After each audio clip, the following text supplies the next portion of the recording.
You know, maybe I should prepare all of this and actually put it out in one long statement, but I'm just going to put up a whole bunch of short videos as the thoughts come to mind. Fun fact is that only 1% of the world's water is actually usable. And most of it is because the ocean is the biggest body of water that's out there and it's sailing.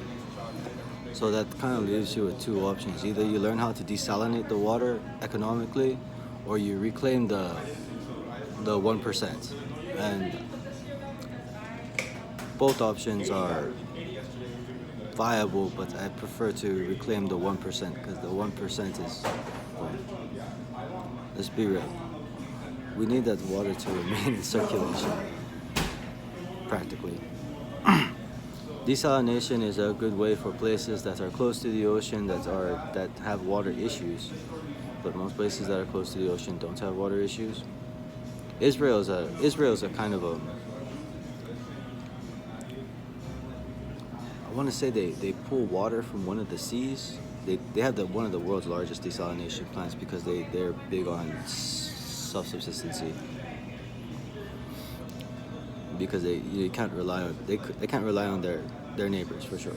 We all know this. The neighbors want them dead. But desalination is an option, and I'm not a big believer in reverse osmosis just because the amount of energy and maintenance that it takes to run reverse osmosis is pretty high. I'm a big believer in distillation, and I think there's a lot more ways to generate heat than it does to generate pressure to use a reverse osmosis. But that's just my opinion, and I'm an idiot. But I really believe it's better to reclaim the 1%, just to reclaim it. That would be reclamation. Water that becomes unusable is the water that goes into sewage, and then the storm drain water that becomes contaminated.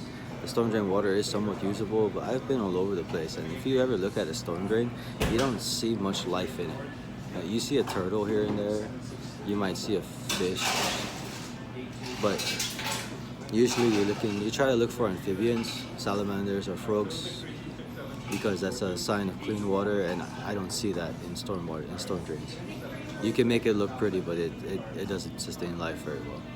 And I think it's best to reclaim the 1%, because without water is the most important thing in the world. You know, at the end of the day, we can lose everything and people find out. You can't eat your iPhone and you can't drink gasoline. It is what it is. Anyway, John's out.